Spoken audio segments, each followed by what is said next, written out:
En passant devant ces habitants de la forêt sèche à Edenia, beaucoup ignorent encore que ce qui se trouve devant eux n'est ni plus ni moins que le plus grand prédateur terrestre de l'île de Madagascar. On le prend souvent pour un félin, on remarque parfois chez lui des comportements qui rappellent les primates, et pourtant il serait en réalité de la même famille que les mangoustes. Mais alors, qui est vraiment le fossa ? Bienvenue dans cette nouvelle vidéo. Et aujourd'hui, on va tout simplement réaliser un enrichissement. Évidemment, je vous emmène avec moi pour vous montrer comment on dispose tout ça. Vous allez voir, je vous emmène, allez, vous allez voir. Ah, c'est trop bien, ça perturbe. D'être de ce côté-là? Ouais. Ouais. C'est pour eux, là? Ouais, mais ils y vont pas spécialement dedans. Après, ils peuvent y aller, mais les nôtres, ils y vont pas trop. Mais oui, puis comme ça, ils ont un beau vis-à-vis avec les lémurs. Ah ouais, on a une belle vue ici. Ouais. Bon, on va pouvoir commencer à déposer les caisses, du coup. On va peut-être en mettre une au milieu de l'enclos et une près des vitres. Donc, ils vont rentrer, fouiller dans le petit feuillu, comme ça, pour rechercher les morceaux de viande ou les éléments olfactifs qu'on a mis à l'intérieur. Trop bien. Donc là, on a mis de la bouse d'éléphant. Allez. En espérant que ça éveille un peu leur sens, mais on a déjà fait une fois, ils n'avaient pas l'air très intéressés. Donc là, on en a mis deux plus grosses. On va voir. Ouais. La bouse d'éléphant est souvent utilisée dans les enrichissements pour plusieurs raisons très pratiques. Tout d'abord, elle a une odeur très marquée et très riche. Pour les carnivores comme les fossas, qui utilisent énormément leur odorat pour trouver de la nourriture, cela agit comme un stimulus olfactif puissant. Ça déclenche l'exploration, ça incite les animaux à chercher ou même fouiller, et ça imite les odeurs qu'ils rencontreraient dans la nature. Et alors, ce qu'on va faire aussi, mais je sais pas si tu as envie de te salir les mains, c'est qu'on va prendre des blancs de poulet et alors on va les disposer à des endroits où ça va être plus compliqué pour eux de les attraper, histoire un peu de les occuper et de les divertir. Ok. Et ça, ils vont le sentir ou juste ils vont le découvrir en Oui, ils vont le sentir. Ah, trop bien. Donc dès qu'on va ouvrir, tu vas voir, ils vont courir partout pour chercher. Moi, en général, comme j'ai l'avantage d'être grand, je les coince dans les trous des cordes. Mais il y a des endroits où tu verras dans les troncs, il y a des petits trous. Je t'en mets déjà un. Ça marche. Tu me dis où tu veux le mettre. C'est quoi les trous que tu disais dans les arbres? Alors regarde, juste ici, tu vois, on a repéré qu'il y avait des trous. Ah ouais, là. Nous, j'en ai mis dedans parce qu'en fait, ils cherchent, ils sentent. Au début, ils ne le voient pas. Du coup, en fait, ils vont repasser plusieurs fois, puis à un moment, ils vont sentir. Donc je le laisse un peu dépasser comme ça? Ouais, je pense comme ça, c'est tout bien.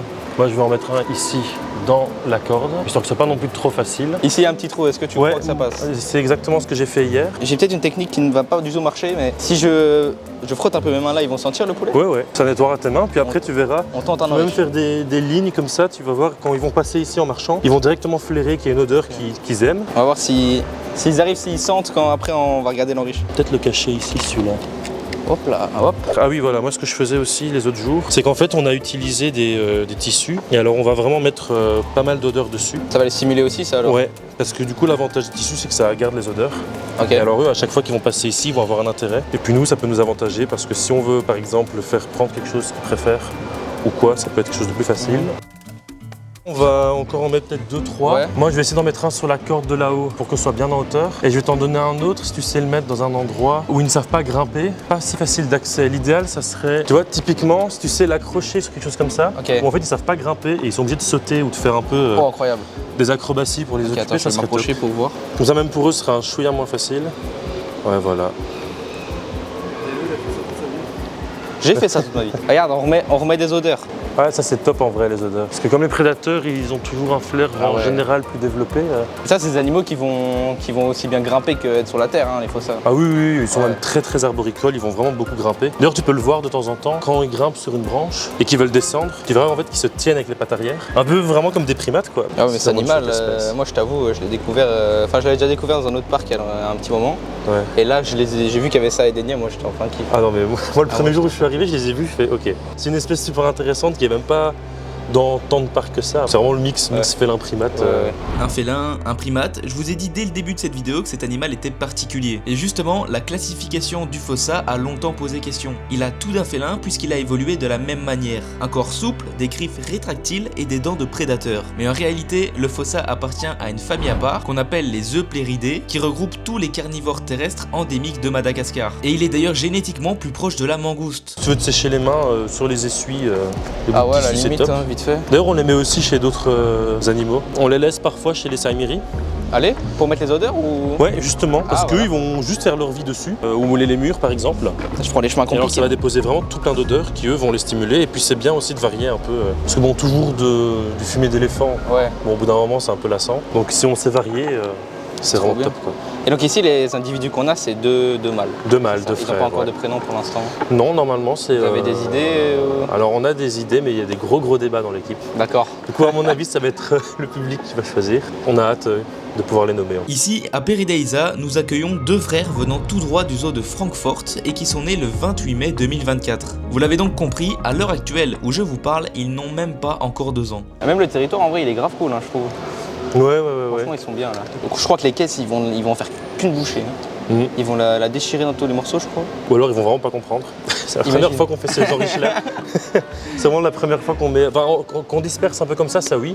D'ailleurs, en général, quand ils vont rentrer, ils savent qu'il va y avoir quelque chose à la fin. Et donc ça, ils vont vraiment chercher. Mais c'est vrai que les boîtes, j'ai hâte de voir le résultat aussi. Donc ça, c'est un petit temps riche pour les stimuler. Et quand vous nourrissez, vous faites aussi, vous cachez aussi ou là, vous vous donnez directement On nourrit parfois en backstage, mais parfois aussi. Par exemple, ici, parfois, on leur donne des coups de poulet ou du blanc de poulet. Mais là, oui, on les cache pour justement que ce soit pas trop monotone. Et puis ça les stimule comme ça. Oui, voilà. Ils peuvent monter là, tu crois? Ah oui, la dernière fois, Sans problème. je marchais là-bas en bas, je les ai vus dormir là-haut. Mais non. Et c'était vraiment un peu affalés comme des ours, tu sais, genre vraiment tout posé. Les deux pattes comme ça. Ouais. Oui, ils dorment souvent comme ça. Je sais pas si t'as vu, mais quand ils passent. Si, des fois je passe et je les voyais sur l'arbre.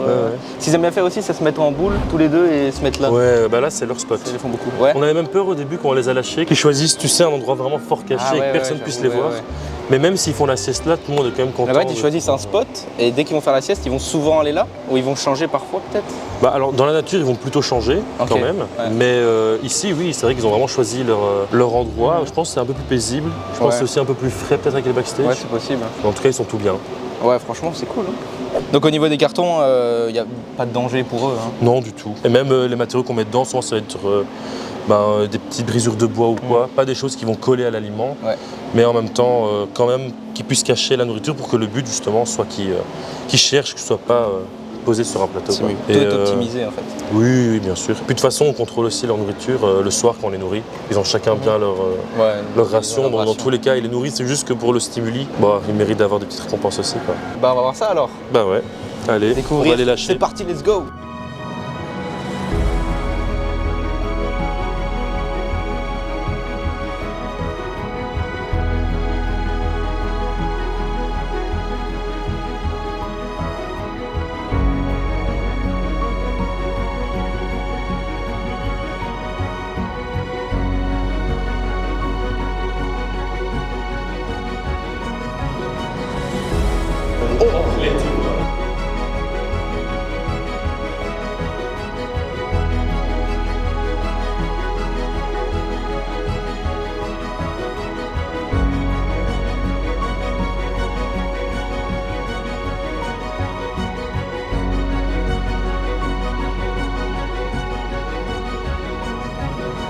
C'est une réussite, hein, je pense. Ouais.